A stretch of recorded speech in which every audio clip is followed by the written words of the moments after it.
everyone. Welcome to another HRO Today podcast. I'm Marta Chmielewicz, Associate Editor of HRO Today, and I'm here with Amy Cappellanti-Wolf, the former Senior Vice President and CHRO of Symantec. Amy recently left the organization following its acquisition by Broadcom, but in her 5.5 years as CHRO, she completely transformed the HR team's approach to people data and analytics into a strategic business function. Here, Amy shares some best practices that you can bring back to your organizations. Can you share one of the greatest business successes that emerged as a result of your people analytics strategy?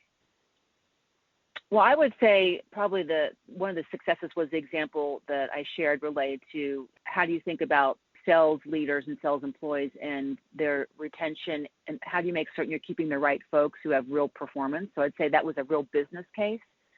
I'd say the second one was we had a large-scale project after we divested a significant business from our company. We had a lot of stranded costs that we had to get rid of.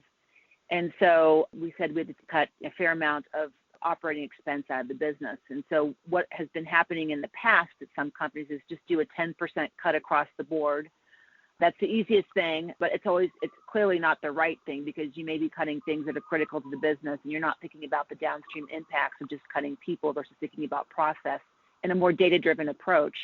So I was on the hook to help manage this $130 million cost takeout, and it's everything from real estate consolidation to organizations to people to infrastructure. And so we took a very data-driven approach and looked at workforce planning and where do we think we have opportunities to consolidate towards centers of excellence in terms of our sites.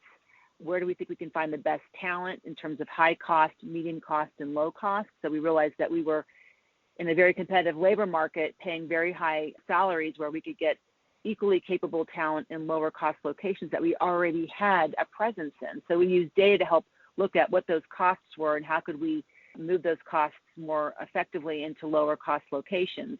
We looked at very traditional things like spans and layers, but instead of just looking at spans based off of what the company strategy was in terms of the number of people managers having a number of direct reports and a number of layers, we did benchmarking to see what makes sense for a function such as HR and how they're structured versus a function in engineering and how they're structured. So we started to report on these things that in the past were hard to gain and help them make good business decisions. So we leveraged the data to help us with workforce planning and making good decisions around where you have pivotal roles. We used it to help look at organizational structures. We used it to help us make decisions around how you think about layers and decision-making and how you take those out. And as a result, we took that cost out within 18 months, which is practically unheard of, and HR was a key and critical part of helping drive that. And what are some best practices that you would recommend for companies that want to better leverage people data to improve their HR strategy? Well, the best practice, which is, as I mentioned, is all about really what are you solving for?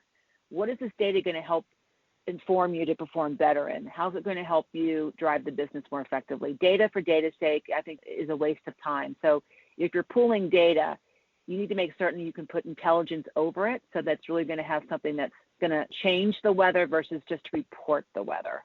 That'd be one thing. Two, get very clear about your constituents that you work with to pool the data within other functions, whether that's working with IT, with finance, if there's a business intelligence centralized function in the company. How do you work together to make certain that you're pulling single sources of truth? The moment that the data is questionable, it loses its credibility immediately. So get really clear about your data sources and make certain they're aligned and they're consistent. And the third thing would be, as you pull this data, which then creates predictive analytics, make certain your business knows how to use this. I can't tell you how many times I've seen people do these magnificent reports that are really informative and could really change the game, but they don't see the light of day because either the business doesn't know how to use them, they aren't interested, or your business partners don't know how to consult and advise against those types of reports or data insights. So you have to have the skills and capability to grok it and consume it and then apply it. And how can HR leaders make sure that all the different business leaders know how to leverage this data? Well, I think first of all, you have to have strong HR business partners who like data and understand it and want to use it as a decision-making tool. And then I'm a strong believer you play with those, you meet people where they're at, and you play with those who really want to understand this data, and you use them as a positive peer pressure to get other business leaders to use it, because you can take use cases that as a result of this leader using this data, they were able to really affect change. And if I can just give you a quick example, our CISO, which is our Chief Information Security Officer, had a largely male organization, and he was retooling the organization.